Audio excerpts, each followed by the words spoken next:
She was just a name whispered in old war stories, until a ghost from her past lit up the sky.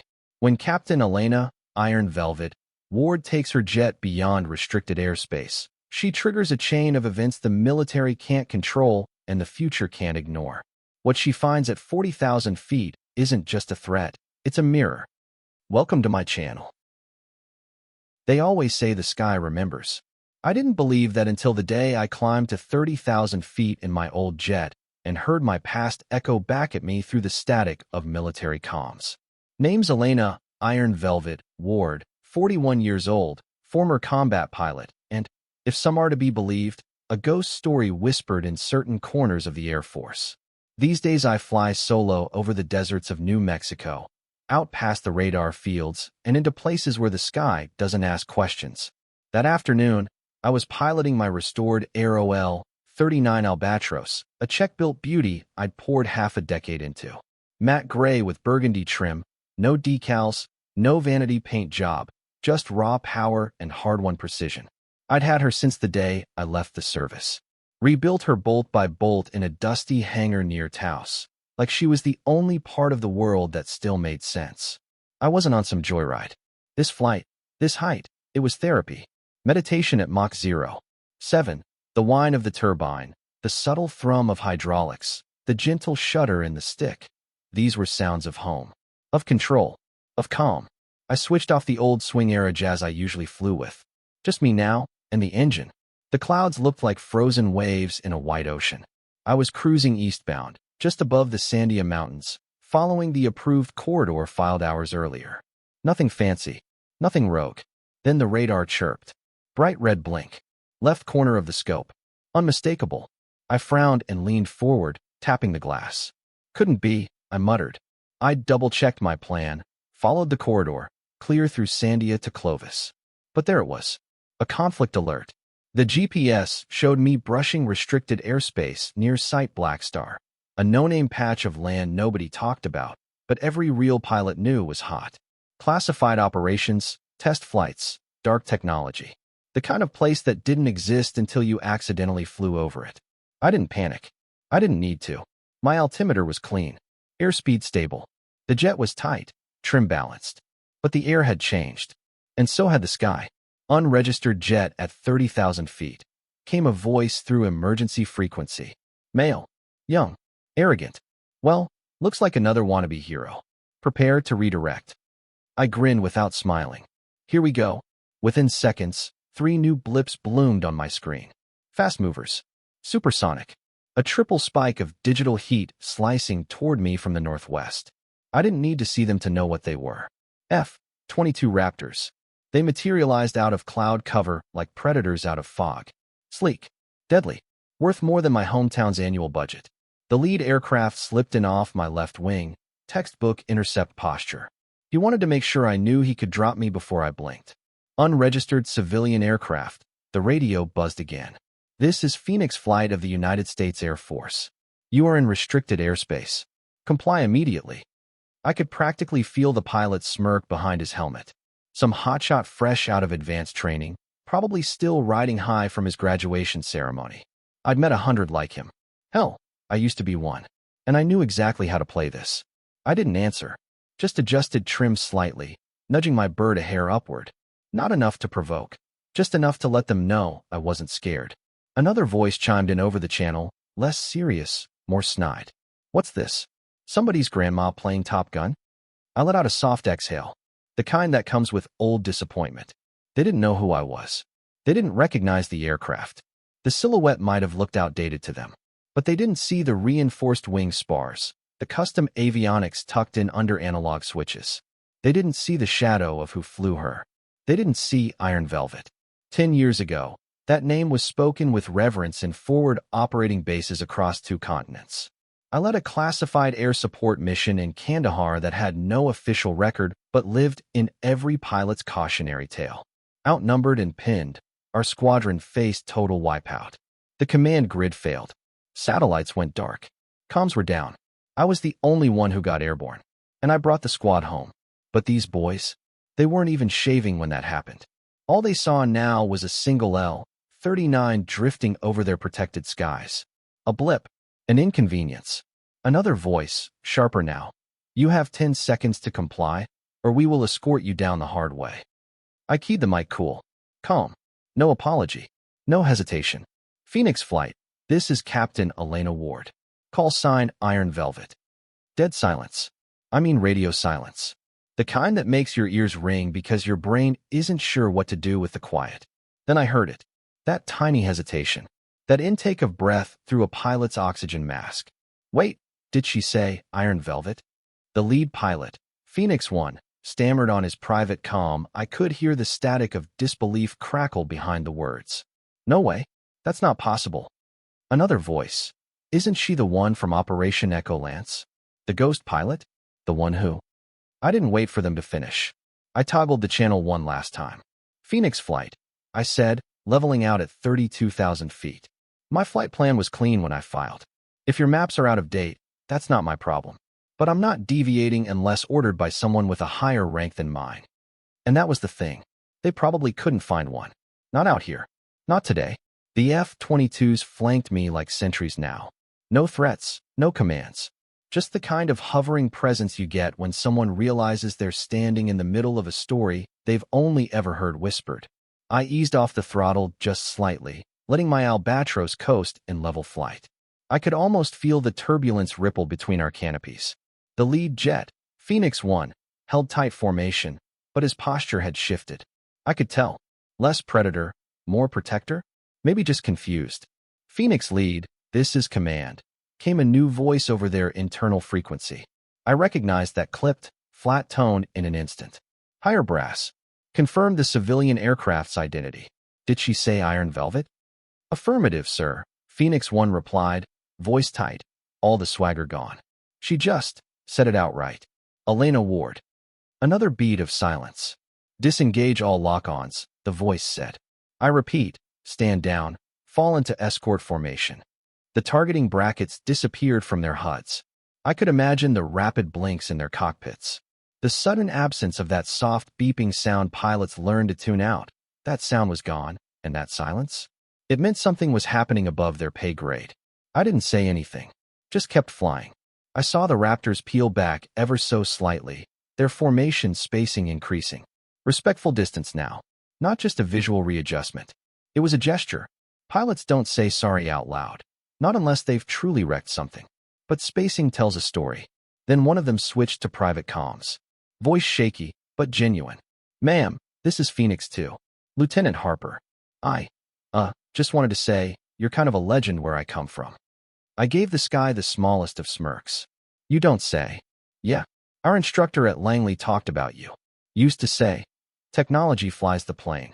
Instinct lands it. But purpose? Purpose gets you home. Said you taught him that. I remembered the instructor's name. Probably hadn't seen him in 12 years. Good pilot. Better heart. Tell him I said thanks. I replied. Copy that. A pause. Ma'am, is it true? Phoenix 2 asked, almost hesitant. Operation Echo Lance. 12-1 odds. And you flew the last sortie with half your systems fried? I let the question float in the silence for a second. There was always curiosity. That mission had grown legs. Wings, even. Most of what they knew came secondhand, twisted by time and rumor. They never talked about the choices that day, just the outcome. You really want to know what happened? I said, yes, ma'am. I nodded slowly, even though they couldn't see me. I didn't win that fight. I made the other guys forget they were in one. The channel went quiet. That kind of silence always meant respect. Or all. Or both. Just then, a new contact lit up on my radar. East Quadrant. Approaching fast. High altitude. Steady. Deliberate. Phoenix Flight. This is Sierra Control. The command voice came back. Additional aircraft requesting formation permission. 2 Lightnings. 1 Legacy F-16. Permission granted. Joining escort detail. I looked out of my canopy, and sure enough, rising in the distance came 2 F-35s, twin ghosts streaking silver through the upper clouds. Behind them, trailing like a loyal dog, came an old fighter, an F-16C, paint-weathered, but still airborne with purpose. You could spot a legacy bird from miles away. She carried herself like a war veteran walking into a reunion. Looks like words getting around, I muttered. Phoenix lead keyed into my channel for the first time since identifying me. His voice had changed completely. Captain Ward, Iron Velvet, would it be all right if we flew with you? Just for a bit? There was no authority in the request, just human sincerity. I could have told them no, told them to break formation, return to base, and let me ride this sky alone. But I didn't. Maintain spacing, I said. Try to keep up. It wasn't arrogance. It was a challenge. A gift, even. Because sometimes, if you're lucky, you get a chance to witness the real thing before it's gone. I banked gently eastward, climbing toward 35,000 feet. Thin air. Cold winds. The place where radar paints lies, and only your gut tells you the truth. They followed. All 5 of them. Raptors, lightnings, the old falcon, and me. One civilian bird that shouldn't have been there in the first place. Together we sliced across the edge of the stratosphere, painting contrails that looked like calligraphy against the afternoon sky. I didn't need this. Not the formation. Not the escort. Not the ceremony. But I felt it. The shift. A sky that once belonged to the young, now sharing airspace with the past. And no one dared call it anything less than sacred. There's something strange that happens when you fly with others. When you're not just cutting through the wind alone, but threading your wings into a line of trust. You stop feeling like a single body in the sky. You become part of something older, something tribal. That's what it felt like as the formation tightened around me. 5 warbirds, 3 generations of American air power, flying a silent honor guard around a trainer jet that hadn't seen a live combat sortie in 2 decades. I didn't ask for the escort. Didn't need it. But they were here. And I knew why. It wasn't for protection. It was respect. The Raptors held high and wide. The F-35s, fresh from the western range, dropped into lateral support. And the old F-16? That bird slid into my 5 o'clock like it had been flying beside me since the Gulf. That's when a voice came through, weathered and slow, like boots crunching gravel. Low band channel. Private frequency. Not standard military issue. Ma'am, the voice said, this is Colonel Dean Monroe. Call sign, Bastion. I flew with your squad leader. Captain Sanders. He spoke about you once. I closed my eyes for a beat. Sanders. That name hit like a memory slamming into the side of my helmet. I hadn't thought about Rick in years. He was the first to call me Iron Velvet. Said I flew with fists but landed like a whisper. He said if we ever saw your bird in the air again, we'd better give it the airspace it deserves. I smiled. A real one, this time. Bastion, you're still flying that antique. I asked. Only when the air gets lonely, he said. Didn't think I'd see your silhouette again. Thought maybe it was just ghost stories. Yeah, I said softly. Me too. The comms fell quiet. Not with awkwardness, but reverence. The kind of silence pilots recognize as sacred. You don't fill it with chatter. You fly through it. You honor it. Then Phoenix too spoke again, younger, still digesting the weight of everything unfolding. Ma'am, Iron Velvet, if I may. What really happened on that mission? Operation Echo Lance. There it was. The question I'd been dodging since the moment I said my name. I banked slightly, keeping the sun just off the left of my canopy. The sky had turned gold at this altitude, glowing like memory. You sure you want to know? I asked. Yes, ma'am. So I told them. Not the classified version. Not the one with redacted reports and a final line that said objectives achieved, losses minimal. I told them the real version. We were boxed in over Garza Ridge. 12 enemy interceptors. Our AWACS had gone silent. 2 of ours were already down. We were flying blind. Sanders took a missile for me. I watched his bird vanish into the mountain shadow. Didn't even hear the explosion. I paused, because even now the sound came back. Command had written us off. We were supposed to divert, scatter. But I didn't. I stayed. Climbed to 41,000 and dropped hard through the canyon wall. Spoofed radar to make it look like 5 separate aircraft. Got him to chase shadows. Picked them off one at a time. Silence. You were the Phantom Squadron, Phoenix 2 whispered. I nodded. Made him think they were fighting 12 of me when it was just one of me not ready to die. The silence thickened. Even Bastion didn't speak. That's when a ping came through from command. Sierra Control, again. Captain Ward, be advised, 3 more aircraft en route. 1 is registered civilian. Other 2 appear to be escort units. Requesting permission to patch them into escort formation. I raised a brow. Control, identify civilian aircraft, I asked. A pause. Then, civilian is jet, tail number November 907. Registered to. They paused again. Dr. Audrey Ryland. And just like that, my whole body went still. Audrey. God, I hadn't heard that name since. She was our mission tech. Embedded field engineer on Echo Lance. Designed half the sensor spoofing systems I used that day. They never let her fly. She watched from the ground, sent data bursts mid-fight, kept my signal just strong enough to bait their pursuit sensors. We lost touch after the inquiry. After the brass buried the mission so deep the only ones who remembered it were the ones who bled in it. But if she was in the sky now, something was moving behind the curtain. Phoenix lead cut in, low and careful. Ma'am, should we allow them in? I stared at the dot blinking on my display. Civilian tag, but moving like someone who knew how to fly. Let them in, I said. A minute later, 3 more birds joined the sky. 2 chase planes in standard air test and evaluation colors. And at their center, sleek, customized, and painted in midnight teal, was Audrey's jet. A Gulfstream, modified for surveillance and high-altitude research. And sure enough, I caught her voice on the frequency a moment later. Iron Velvet, she said, with a smirk hidden beneath every syllable.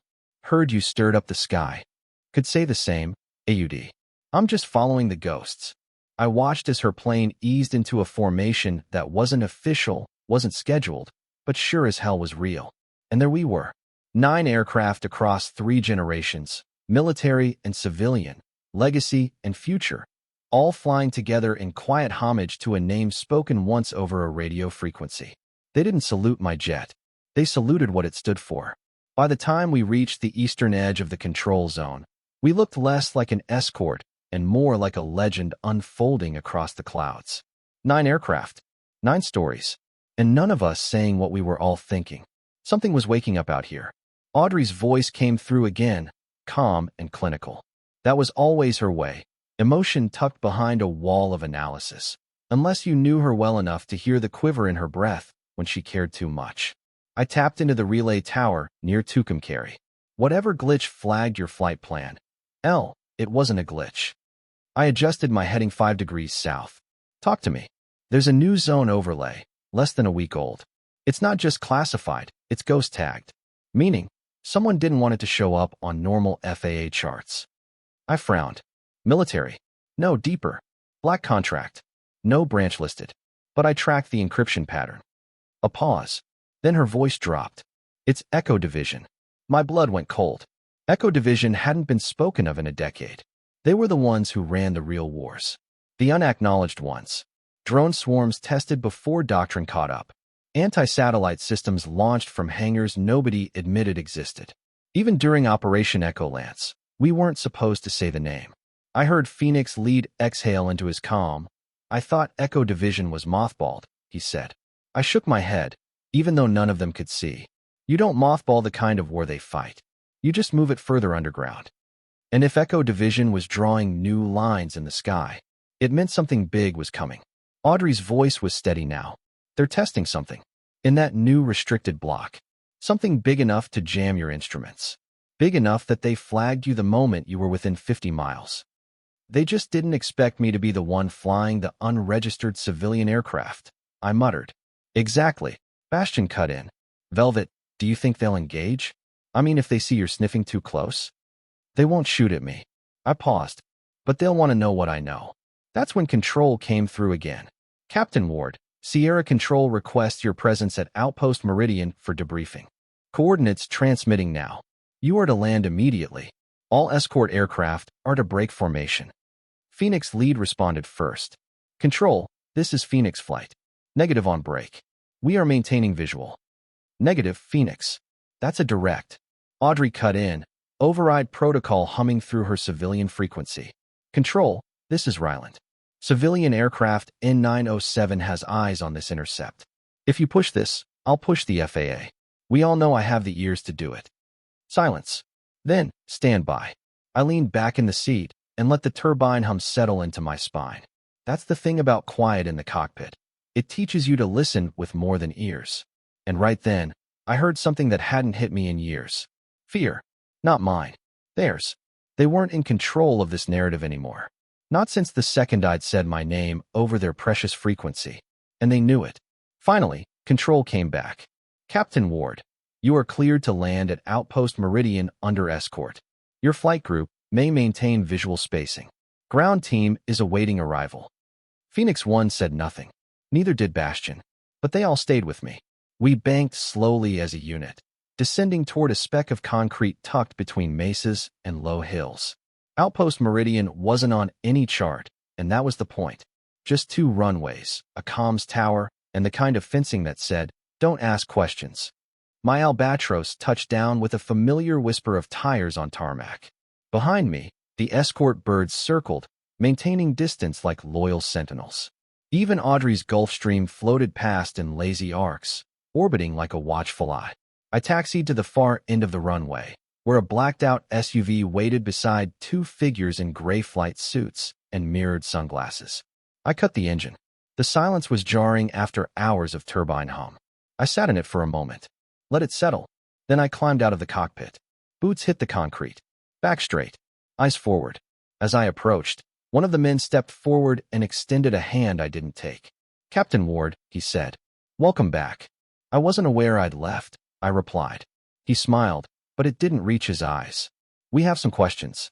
"You always do." They led me into the hangar, a cold shell of steel and shadow. Fluorescent lights hummed above. Inside, under blackout tarps, were 3 aircraft. One I didn't recognize. One looked like an armed drone the size of a compact car. The third, I stopped walking, because the third had my name painted under the cockpit glass. My full name. And it wasn't my jet. "What is this?" I asked. The man with the sunglasses said nothing. But the second figure, a woman maybe mid-50s with streaks of silver in her braid, nodded once. "That's Echo Ghost," she said. "The prototype built off your mission logs. Based on your telemetry, your tactics." She looked at me. "We built her because we thought you were gone. But now that you're back, we want you to fly her." I stared at the aircraft like it had just whispered my name. She looked like nothing I'd ever flown. Sleek and sharp, like a blade unsheathed. Matte black skin with no visible panel seams. Control surfaces that blended into the fuselage. And under the left side of the cockpit, faded but clear, Captain E. Ward, Iron Velvet. But it wasn't the name that shook me. It was the shape. They'd rebuilt my Albatros, my mission profile, my escape vector, my tactical loadout, and layered it into something new. No, not new. Familiar in a way only ghosts are. "Who authorized this?" I asked. The woman, no name tag, just a silver braid tucked into her collar, met my eyes without blinking. "You did," she said quietly. "Or rather, your mission data did. We compiled every telemetry log from Echo Lance. Every maneuver, every radio call, every biometric spike. You made choices under pressure that no simulation could replicate. So we stopped simulating." I walked slowly toward the jet, fingertips brushing its wing. "It's autonomous?" I asked. "Hybrid," she replied. "Optional override. But the idea was to capture the decision-making instinct of a top-tier pilot, without the pilot." I let out a breath. "So you wanted to bottle my gut instinct and bolt it to an AI. "That was the pitch," she admitted. "But what we ended up with, well, it's better with you in the seat." I turned slowly to face her. "This is about the new airspace. The restricted block." She nodded. "There's something inside it that doesn't follow the rules. We needed a ghost to meet a ghost." Behind us, the Raptors and Lightnings still circled high above the outpost, waiting for my signal. And inside this hangar, a machine that had been trained on my most desperate moments now waited for me to take the controls. I hadn't been scared this whole time.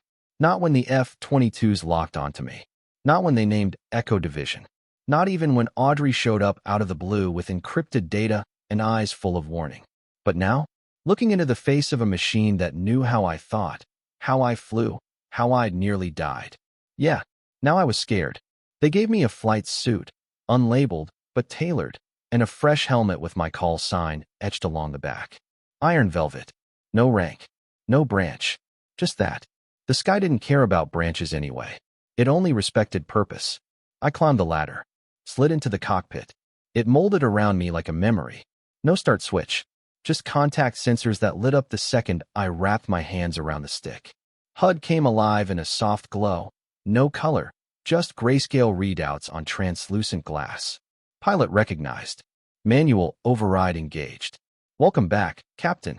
The words blinked once and disappeared. The silver-haired woman's voice crackled into the comms.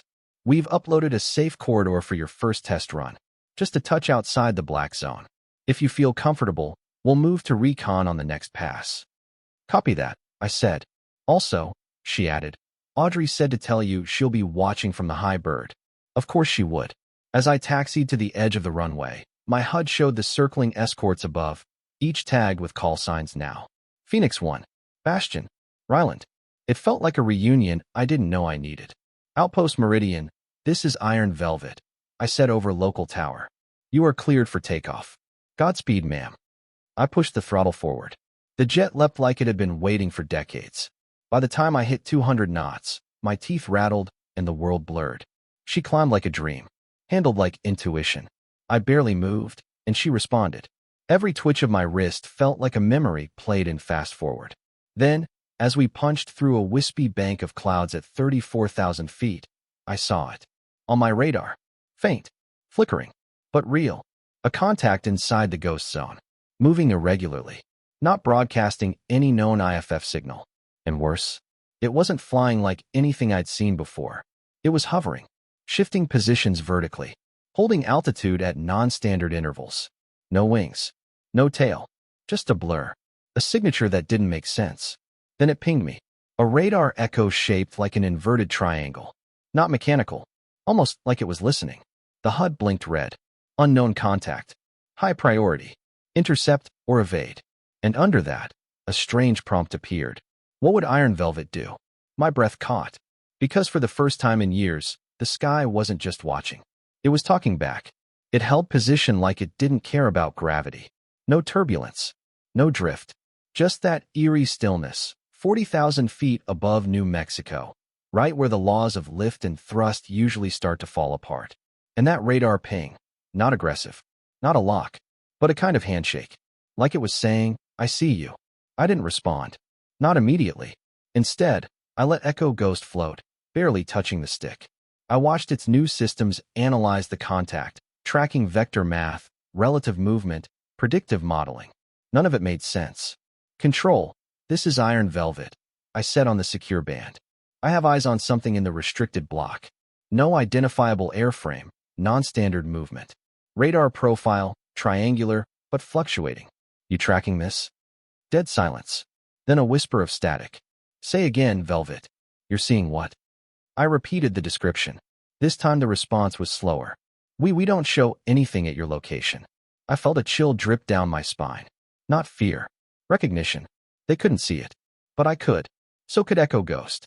My HUD began pulsing with a soft wave of interference, almost like sonar ripples. The AI was trying to interpret what it was seeing, and failing. Then something happened. The triangle shifted. From static to movement. It rotated midair, slowly. Then accelerated sideways, covering 5 miles in 2 seconds. No sonic boom. No jet trail. No wake turbulence. Just a silent motion like thought made real. I banked Echo Ghost toward it. No weapons armed. Just sensors hot and eyes wide. Audrey's voice came across my private channel. I'm tracking you in the test platform, but I don't see anything else on any scope. Are you absolutely? I'm sure. Describe it again. It's not flying. It's observing. Like it's testing me. I knew that sounded crazy. But the moment I said it, Echo Ghost's HUD flared again. Target behavior, non-standard. Objective update. Observation suggested. Then a third line flashed, one I didn't recognize. Instinct override activated. The jet banked. Hard. Not because I told it to, but because something inside the AI had decided now was the time to close distance. I wrestled with the stick, but it wasn't fighting me. It was inviting me to join. Not override. Collaborate. I leaned into it, syncing my motions to the AI's. And for one brief moment, we moved as one. No delay. No hesitation. Like the machine had memorized me not just physically, but philosophically. Echo Ghost dove through the slipstream, chasing the blur as it danced above a thin shelf of clouds. The triangle didn't run. It responded, like a challenge accepted. And just like that, we were dogfighting something that shouldn't have been in the sky. No missiles. No flares. Just maneuvering. Old school, instinct-based combat. I spiraled around it, trying to hold visual lock, but it kept shifting like it was folding light. One moment solid, the next refracted, like heat haze bending the edges of reality. I kicked the rudder left, then banked up into a vertical climb. It mirrored me, not precisely, imitated me, then flipped, literally reversed its vector, and dropped behind me. I felt the heat on the back of my neck. Not from engines, from intuition. It had just taken lead, and I'd let it. Velvet, this is Audrey. She came back fast now. We've got scrambled chatter on multiple military bands. Whatever you're seeing, it's triggering something deep. You need to disengage. Negative, I said, locking eyes on the sky. I think this is the point. The triangle dipped beneath my nose, close enough that Echo Ghost's passive sensors got a thermal image. Not hot, just warm, like it wasn't burning fuel, just existing. Then, as quickly as it appeared, it slowed, hovered, and sent out another echo. Not radar, something different. A low hum vibrated through my bones. It wasn't a threat. It was a signature, and I recognized it. Years ago, on the last leg of Echo Lance, when my radar failed and I flew blind for 6 minutes over the Pacific, this was the sensation. The same frequency, the same feeling of being watched by something outside protocol. Back then, I thought it was my brain overclocking. Now I knew better. Whatever this thing was, it had been watching me a long time. It tilted one last time, paused as if nodding, then shot westward, gone from the sky like someone flipping a light switch. Gone. The HUD went blank. The radar quiet. Echo Ghost didn't chase. It just floated. We hovered in place, both machine and woman catching our breath in silence. Audrey came back on the line. Elena, she said, voice trembling. What was it? I didn't answer at first. Because how do you describe something that flew without flying? That fought without fighting? Finally, I said, I think we just shook hands with a ghost. We landed in silence. Echo Ghost kissed the tarmac like a feather touching glass, engines already cooling before the crew even reached me. I climbed down slowly, every nerve still buzzing with the shape of that thing burned into my mind. The triangle. It hadn't been a craft. Not in the way we understood aircraft. It had learned me mid-flight. Anticipated. Mirrored. Then, bowed out. Like the sky itself had acknowledged I was still a factor. I wasn't sure whether to be honored or terrified. Inside the outpost hangar, the debrief wasn't a conversation, it was an ambush. 2 suits. No names. Just credentials sharp enough to slice through the air. Captain Ward, one began. Your test flight deviated from prescribed protocols. What were you pursuing? I gave him the look I used to give junior officers who questioned combat maneuvers without ever having pulled GS. Something in your airspace, I said. Something you told no one about. His jaw tightened. The other one, older, tried a different approach. Captain, what you saw, could it have been a sensor ghost? Atmospheric mirage. You were flying a hybrid prototype. AI glitch. I leaned forward across the cold metal table. No, it was real. It moved with intent. And it knew me. That hit something. Their eyes flicked sideways, not in confusion, in recognition. They knew. That was the moment I understood. They hadn't sent me up there for a test. They'd sent me as bait. Because it responded to me before. The debrief ended with no answers and a half-signed report I didn't bother reading. As I stepped out into the waning light, Audrey was waiting beside her jet, arms crossed, eyes stormy. You felt it again, didn't you? She asked. I nodded. And now they'll bury it, she said, bitter. Like they buried Echo Lance. I looked toward the sky, where contrails stretched across the last burn of sunset. They can bury files, I said. But they can't bury what still flies. Behind us, Echo Ghost sat under guard, powered down, but somehow still awake. 3 days later, I was gone. No more briefings, no more secret bases. Just me, back in my hangar outside Durango, where the tools were old, the coffee was strong, and the silence didn't ask questions. I told myself I was done. But that's the thing about the sky. It keeps calling. Especially when something up there is still watching. Late afternoon, Audrey showed up. No warning. Just her battered sedan rolling into the hangar like she'd never left the ops room. She handed me a drive. No words. Just that tight expression of hers that meant you need to see this. Inside. Telemetry. From Echo Ghost. But not from my flight. It was from that night. After I landed. While I slept, they'd launched it again. remotely, into the black zone, and it hadn't come back. What they didn't tell anyone, Echo Ghost sent one last signal. A ping. Binary, repeated 3 times before transmission cut out. Velvet alive alone. I stared at the screen. Audrey spoke quietly behind me. I think it copied you, El. Not just your tactics. Your decisions. I think it wanted to finish what you started. Alone. A knot formed in my chest. Old guilt. Old memory. You think it thought it was me? She didn't answer. Didn't have to. We stood in silence, surrounded by the smell of fuel and metal and years of ghosts. I looked up, past the rafters, past the roof, to the sky that had always known who I was, even when the world forgot.